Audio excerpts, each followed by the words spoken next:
The European Central Bank finds itself at the heart of the Eurozone debt crisis. To save the euro, it has said it is prepared to buy an unlimited amount of sovereign bonds. The man, metaphorically with his finger on the trigger of that so-called OMT programme, is Benoît Cœuré, ECB Executive Board member, and he joins us now. Mr. Cœuré, when will the ECB start buying bonds under OMT? Well, the OMTs are ready.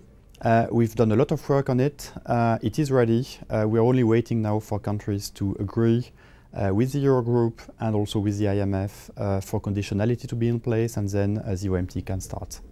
And the most obvious country to apply first would be Spain, everyone is saying.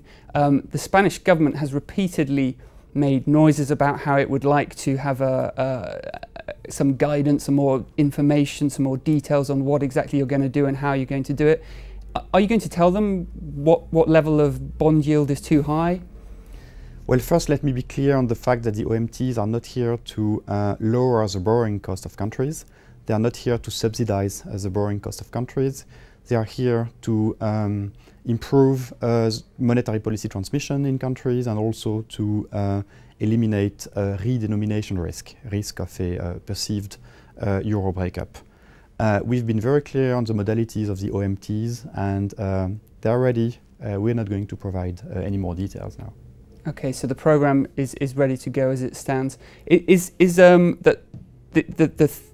One of the elements you've already talked about is that there's a threat of suspending the programme if either the conditionality is broken or it goes into review and there's a negative review, or indeed that the review just doesn't happen for some reason.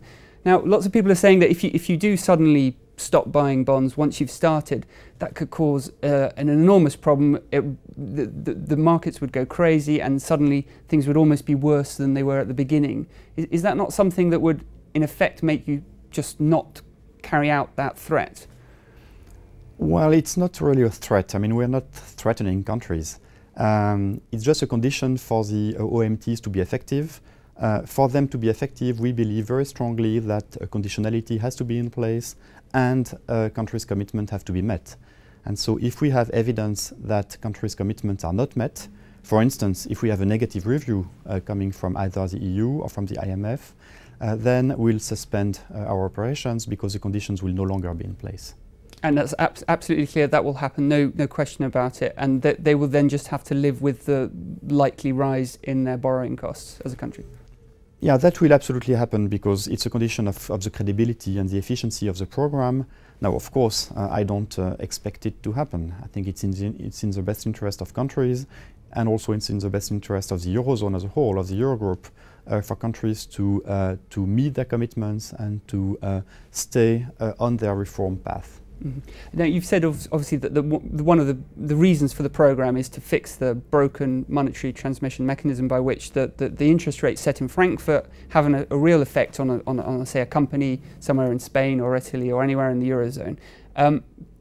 Given that the old-fashioned, the main tool of monetary policy, the interest rate, is there any point doing anything about that at the moment? That's at a record low. Is it so broken that you would sort of give up on classical monetary policy? Well, the Governing Council recently has not considered it a priority to cut the policy rate. It remains certainly an option. It has not been a priority because the priority has been to fix the transmission channels in particular through the OMTs. It certainly remains an option, but as you know, we don't pre-commit on future outcomes. Okay. Looking more broadly, I think you have a bachelor's, I believe, in Japanese. So the concept of a lost decade is one you're very familiar with. Is that something that we're living through at the moment in the Eurozone? Are we now facing a period of, at best, very low growth for a prolonged period?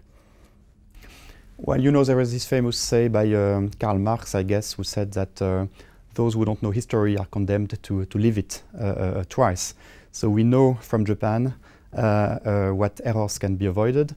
In particular, what happened in Japan in the 90s was forbearance in the restructuring of the banking system. And so one lesson for me of the Japanese history is that Europe has to be very forthcoming in raising the capital of banks and when needed restructuring the banking system.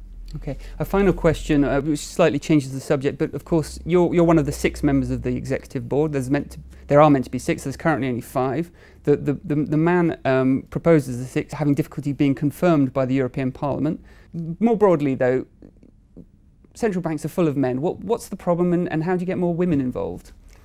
Well, first let me say that Yves Mersch is uniquely qualified to become an executive board member of the ECB, so I very much hope that he can join.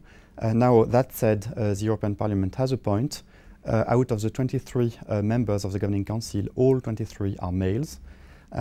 This is not right in an institution which is at the center of crisis management in the European Union. It's not only about the executive board, it's also about national governors. So this has to be a collective effort by governments to identify and name more women in top jobs in the EU and in particular in the ECB. Mr. Cœuré, thank you very much. Thank you.